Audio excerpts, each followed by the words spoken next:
ভারতের উত্তরপ্রদেশে ঈদে মিলাদুন্নবী পালনের সময় আই লাভ মোহাম্মদ ব্যানার লাগানোর কারণে বড় ধরনের বিতর্ক তৈরি হয়েছে দেশটিতে।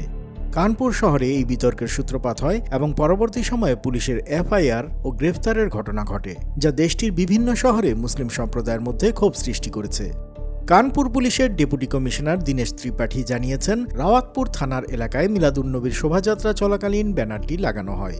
পুলিশ দাবি করেছে, এফআইআর ব্যানার লাগানোর কারণে নয়, বরং নির্ধারিত স্থান পরিবর্তন এবং শোভাযাত্রা চলাকালীন অন্য সম্প্রদায়ের পোস্টার ছিঁড়ে দেওয়ার অভিযোগে দায়ের করা হয়েছে।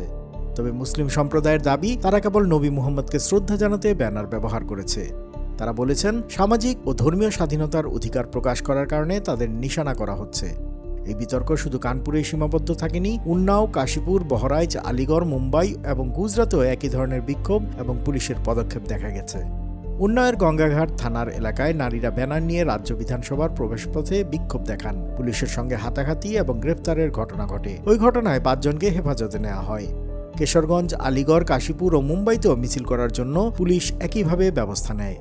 স্থানীয় মুসলিমরা অভিযোগ করেছেন, তারা আইন ভাঙেনি, তারা শুধু নবী মুহাম্মদকে শ্রদ্ধা জানিয়েছে। কিন্তু ছোট ঘটনা হিসেবে বিবেচিত হওয়া উচিত এমন বিষয়গুলোকে বড় করে দেখানো হয়েছে। সামাজিক ও মানবাধিকার সংগঠনগুলো বলছে, এটি সংখ্যালঘু সম্প্রদায়ের উপর রাজনৈতিক ও সামাজিক চাপ সৃষ্টি করছে। কংগ্রেসের সংসদ সদস্য ইমরান প্রতাপ গড়ি প্রশ্ন তুলেছেন, যদি নবী মুহাম্মদকে ভালোবাসার জন্য মামলা করা হয়, তবে কি ভারতের 30 কোটি মুসলিমের বিরুদ্ধে একই আইন প্রযোজ্য হবে? মুসলিমদের ধর্মীয় অনুভূতি প্রকাশের অধিকার কি সীমিত করা হচ্ছে? প্রশাসন দাবি করেছে, কারো ধর্মীয় পরিচয় দেখে ব্যবস্থা নেওয়া হচ্ছে না, যারা আইন ভাঙছেন তাদের বিরুদ্ধেই ব্যবস্থা নেওয়া হচ্ছে। তবে মুসলিম সম্প্রদায়ের মধ্যে এই ধারণা তৈরি হয়েছে যে তাদের আলাদা লক্ষ্য করা হচ্ছে। জওহরলাল নেহরু বিশ্ববিদ্যালয়ের অধ্যাপক বিবেক কুমার বলেছেন, ছোট ঘটনার প্রতিক্রিয়া সংখ্যালঘুদের মনে একটি বিশেষ মনোভাব তৈরি করছে। তারা মনে করছেন তাদের সাংবিধানিক অধিকার ও ধর্মীয় স্বাধীনতা সীমিত করা হচ্ছে। সামাজিক মাধ্যমে মুসলিমরা আই লাভ মোহাম্মদ ব্যানার ও ছবি পোস্ট করে তাদের অনুভূতি প্রকাশ করছেন। বহু মানুষ এটিকে প্রোফাইল পিকচার হিসেবে ব্যবহার করছে।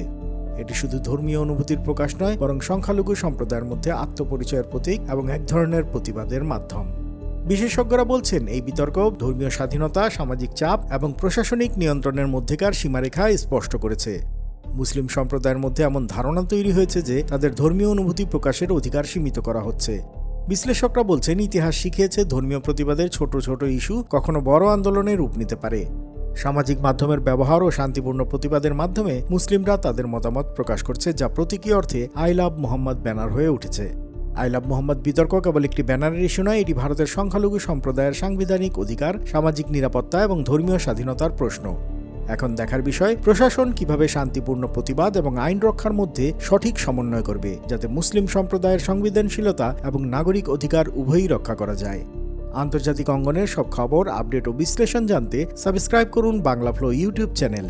একই সঙ্গে লাইক, কমেন্ট করে সংযুক্ত থাকুন বাংলা ফ্লো ফেসবুক, ইনস্টাগ্রাম ও টিকটকে।